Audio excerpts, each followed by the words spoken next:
Hello aspirants and welcome again to Legacy IAS Academy. In this lecture, we will be discussing about India's Myanmar strategy and we will try to understand why the Arakan Army is key to India's Myanmar strategy. That means India-Myanmar bilateral relation.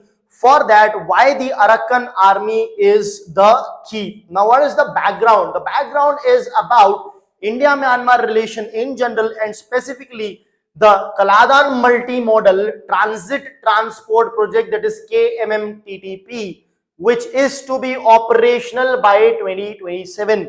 So the Minister of State have mentioned that India's Minister of State have mentioned that this project would be operational by 2024. Now, what is the issue with respect to this claim? The issue is that the entire project or the model that is there, it also has constructions to be done in Myanmar in regions which are controlled by the Arakan Army. So since they are going to control that region, it will become important for India to deal with the Arakan Army as well, as they will be holding the key to this project as well as the key with respect to relationship with Myanmar. So you can clearly see here the Arakan Army, they control the Rakhine state, wherein parts of the projects will be involved over there, as a result of which dealing with the Arakan Army becomes very important. So this and much more is what we are going to discuss in today's lecture. Now, before we move ahead, a special announcement about the new batches that are going to start in the Legacy IAS Academy, which will start from 9th and 11th of August, wherein you will be taught each and everything by the experts in this domain. Now, these experts have already given their interviews and have tons of experience, of over 10 years of experience each one of them has, and we have guided students successfully to their UPSC goals. Now, once you subscribe with Legacy IAS Academy, there are certain benefits that you can get. These benefits, of course, among others, includes importantly the one-on-one mentorship and doubt solving that you will get by the same experts that you just saw. In addition to that, there will be regular interactions with the educators. The seat or the batches that are there will be limited to only 40 students in order to have individual attention on each student. Moving ahead, there will be daily mains answer writing practice and of course the test series for prelims and mains as well. In addition to all this, there will be 360-degree approach for current affairs, wherein we dedicate one entire day for current affairs, wherein the entire day the current affairs live classes will be happening. Having said that, if you want to enroll, you can download our app. You can call on this number or log on to the www.legacyIAS.com website to enroll. Alright, so now let's move ahead with respect to the news. So what is this project? What is this Kaladan multimodal transit transport project? Now, this project that is there, basically it's a project that is going to link Kolkata with the Sitwe port over here. But why do we do that? We want to do that to ultimately connect ourselves with our other states which are having to pass through the chicken necks and difficult terrain. So if we want to transfer something from here to, let's say, somewhere in Manipur, for example, we have to go in this route. But here the route becomes short when we follow this. So what we are going to do is connect Kolkata with the Sitwe port, then Sitwe further gets connected with Kaletwa, and then finally in Manipur to Zurinpui it gets connected. So India's domestic trade can also take place through this particular project, as a result of which it is economically, financially, efficiently quite important for us. Now, what is the issue with respect to the completion of this project? That is important.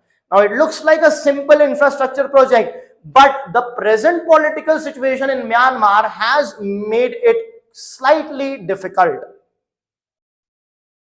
So, what political problems are ongoing in Myanmar? Let us have a look at that. So, the very important thing is the coup that has taken place in Myanmar.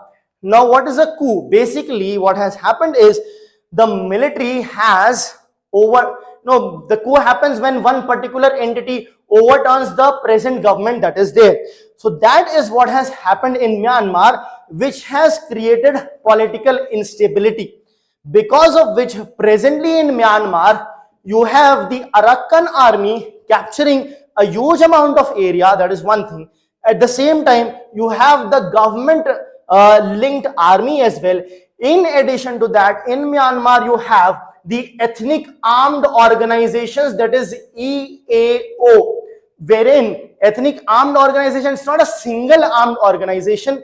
This is a collection of multiple organizations with different ethnicities. So as of now, there are over 200 active ethnic armed organization in Myanmar, which makes things quite difficult for any player to work in Myanmar. At the same time, about approximately 50% of the territory is under the control of such ethnic armed organization. Now further, if we look at it, these armed organizations are highly organized, highly trained, and they are increasing in power. Now, who are the Arakan Army then? Now, Arakan Army is one such kind of an army which exists, which was formed in 2009. They had the objective or the idea of way to the Rakhita. What is Rakhita? Basically, a separate Rakhine state is what they want. They don't want to be a part of Myanmar. They want a separate Rakhine state for them. And they presently control 15 of the 18 Rakhine townships that are there, which includes the Paletwa as well, which is, of course, you saw in the map, a part of the Kaladan multi-modal project. At the same time, they are also, of course, highly organized, trained, so on and so forth. Now, why this particular project is so important for India? See, it is important for India with respect to the transportation, logistics, efficiency in it, and of course the economies of it. So what are the advantages that you have? See, basically the advantage that you will have is it will shorten the distance. But the issue is what? The issue is it lies within the Arakan Army controlled region. Since it lies within the Arakan Army controlled region, this region here is controlled by the Arakan Army. That is a problem for India. Now, it does not end over here. There is also China's involvement here as well. So the involvement of China and the Three Brotherhood Alliance. So what is this Three Brotherhood Alliance? Basically, it's an alliance of the Arakan Army, the MNDAA, and the TNLA. This alliance, of course, is not a government army as such, but the ethnic armed organizations which are controlling things in Myanmar. And China is not backing the government.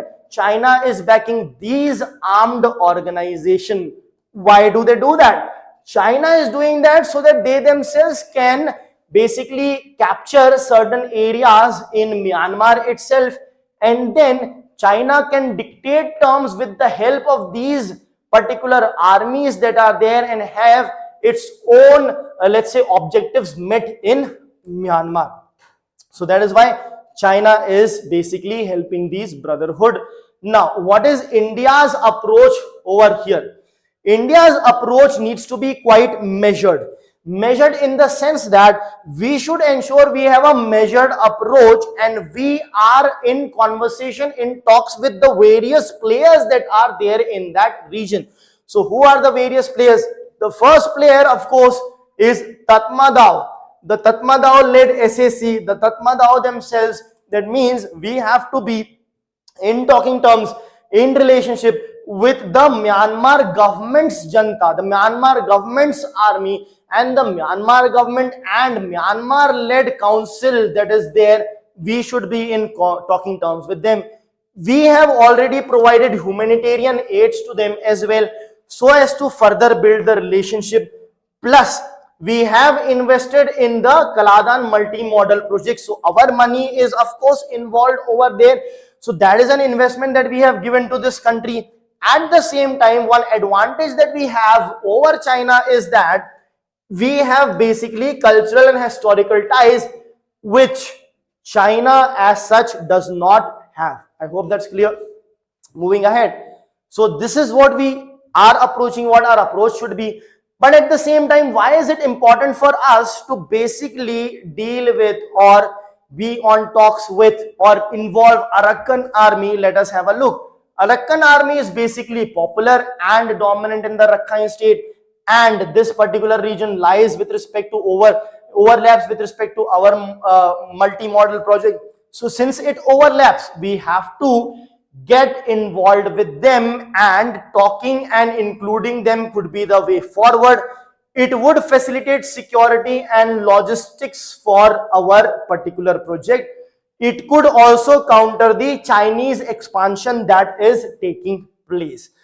So if before the Chinese we deal with the Arakan Army, and in a better way, we also have cultural ties with the country, and not just the country. When we say the country, it's not just the land part, but also the people, as a result of which we could be better placed to have a discussion and arrest the Chinese expansion that is there.